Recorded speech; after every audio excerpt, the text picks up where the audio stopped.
جن سے گفتگو کا مطلب مائی وے اور ہائی وے ہوتا ہے. تو یہ اب انہوں نے ٹیک اوور کرنا ہے. پاکستانی حکومت جو ہے اور خاص کر ڈیفینس منسٹر جو ہینڈلنگ ہے اس ایشو کی وہ بہت پور ہے. دیکھیے امریکہ کو برا کہیں اچھا کہیں پاکستان کے ساتھ ایک لانگ سٹینڈنگ ریلیشن شپ ہے. اس ریلیشن شپ کو قائم رکھنا اور اس ریلیشن شپ کو پراسپر کرنا یا اس پیمپر کرنا یہ حکومت کی ذمہ داری ہے. پرسنل اٹیک ڈپلومیٹس کے اوپر اور خاص کر امریکن ڈپلومیٹس کے اوپر جو ان کے اوپر کافی ڈپینڈنس ہے ہماری دفاعی اور معاشی اور بھی بہت ساری چیزوں کے اوپر, تو یہ کاؤنٹر پروڈکٹیو بھی ہو جاتی ہے. تو کاؤنٹر پروڈکٹیو چیزیں کرنے سے اعتراض برتنا چاہیے خاص طور پاکستان جیسے ملک کی حکومتوں کو کہ ہم بہت ڈپینڈنٹ ہیں اور سوورنٹی جو ہے ہماری وہ بالکل ہم سوورن اسٹیٹ ہے لیکن ہم نے سوورنٹی اپنی محدود کی ہے. اس طرح سے محدود کی نہ تو ہم معاشی طور پہ آزاد ہیں نہ ہم دوسرے معاملات کے اوپر آزاد ہیں. تو ہمیں اپنی جو گراؤنڈ ریئلٹیز ہیں اس کے مطابق بات کرنی چاہیے. میں دیکھ رہا ہوں کہ مسلسل ایک بدتمیزی کا عنصر بھی ہے. وہ جس قسم کے لوگ ہیں وہ پھر پرسن لیں گے تو پھر آپ کو بہت تکلیف ہوگی کیونکہ آپ ان کا کچھ نہیں بگاڑ سکتے لیکن وہ ہمارے ملک کا بہت بگاڑ ہو سکتے ہیں. اس طرح فوجی جو ہمارا ڈیفینس سے متعلق ان کا کوآپریشن ہے, IMF سے متعلق کوآپریشن ہے. These are the serious issues.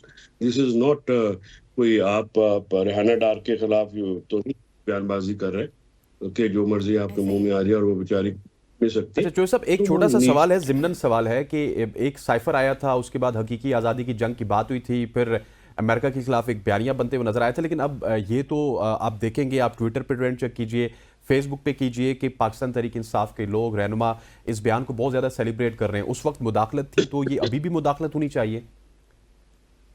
دیکھیے لوگ ظلم کا ساتھ دینے والوں کے خلاف آواز اٹھاتے ہیں اور مظلوم کا ساتھ دینے والوں کی ستائش ہوتی ہے.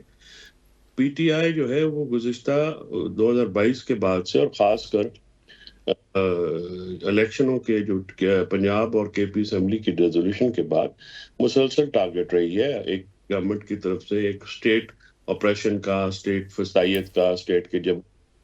تو ہمارے لوگ جو ہیں وہ جو سائفر والا معاملہ تھا, سائفر کو اس وقت کی حکومت نے اور اس وقت کی ملٹری اسٹیبلشمنٹ نے اس کو انہوں نے ڈیمارچ دیا تھا, لیکن اس حکومت نے بھی اس کو جو ہے وہ اس طرح سے نہیں سیریس لے لیا جس طرح سے ابھی رچرڈ برنیل کی ٹویٹس کو لے رہے.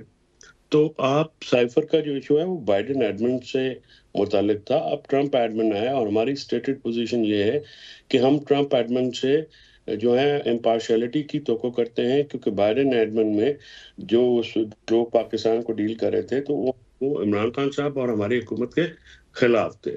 اس لیے انہوں نے وہ جو سائفر ہو یا جس کے کانٹینٹس بھی چھپ چکے ہیں اور ایک تھرڈ پارٹی چھاپے ہیں, اگر آپ ان کو پڑھیں تو آپ کو کلیئرلی مداخلت تو نظر آئے گی.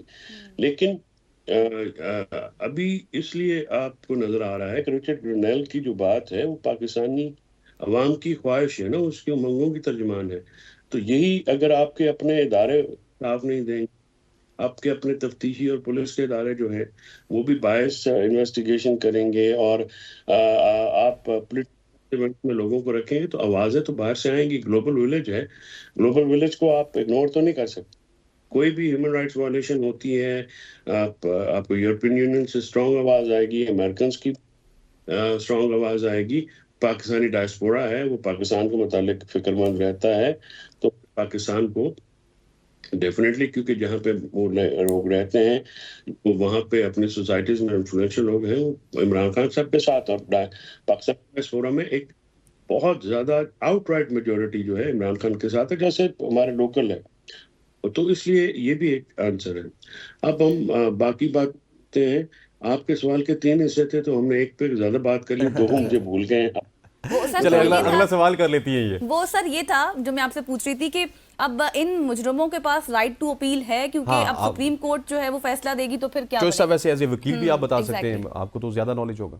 وکیل جو ہے یہ چیف آف آرمی اسٹاف کے پاس ایک اپیل جاتی ہے ملٹری لاز کے متعلق، اور وہ نارملی معافی نامہ ہوتا ہے تو وہ آرمی چیف جو ہیں یا تو وہ اپوائنٹ کر دیتے ہیں یا اس کو. اس کے بیچ میں کلبھوشن جادو جب آئے تھے تو کلبھوشن جادو کا آپ کو یاد ہوگا انٹرنیشنل کورٹ آف جسٹس میں کیس چلا تھا، اور اس میں رائٹ آف اپیل نہ ہونے کی وجہ سے وہ کلبھوشن کی جو ہینگنگ تھی وہ اسٹے کر دی گئی تھی، اس کو کیا گیا تھا. تو پھر اس کے بعد ایک آرڈیننس آیا تھا، آرڈیننس جو ہے اس میں رائٹ آف اپیل دیا گیا تھا. اب وہ اپیل آرڈیننس جو ہے وہ لیپس ہو گیا ہے.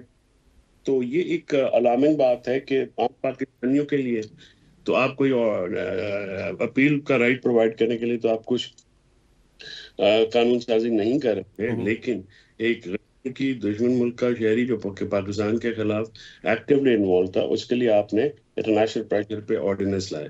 تو یہ جو سزائیں ہوئی ہیں ان کے یہ کاؤنٹر پروڈکٹیو بھی ہو سکتی ہیں. جو 60 لوگوں کو آپ نے دی ہیں تو بنیادی طور پہ آپ جو ڈیفائنس کا ایلیمنٹ ہے وہ آپ انٹرنیشنل ورڈ کے ساتھ بہتر ہوگا کہ آپ نہ لیں، کیونکہ اس کا نقصان جو غصہ ایک کسی ادارے کا بھی ہو سکتا ہے، کسی شخصیت کا بھی ہو سکتا ہے، وہ پاکستان. اچھا چوہدری صاحب، مجھے آخر میں یہ بھی بتائیے گا کہ آپ کی موجودگی کا فائدہ اٹھاتے ہوئے ہم مذاکرات کے حوالے سے بات کرنا چاہیں گے. چارٹر آف ڈیمانڈ کی بات کی جا رہی ہے، تو چارٹر آف ڈیمانڈ کس طرح کی ہوں گی پاکستان تحریک انصاف کی؟ ہماری دو ہی ڈیمانڈ ہیں. دیکھیں کل بھی ہم نے یہ بات کی، ہماری ڈیمانڈز ہیں کہ جوڈیشل کمیشن آن 26 نومبر اور 9 میں اس کے اوپر بنایا جائے تاکہ شفاف تحقیقات ہوں اور ون سائیڈڈ جس طرح سے غیر شفاف ٹرائل ہے یہ نہ ہو اور شفافیت کے ساتھ ٹرائل کیا جائے.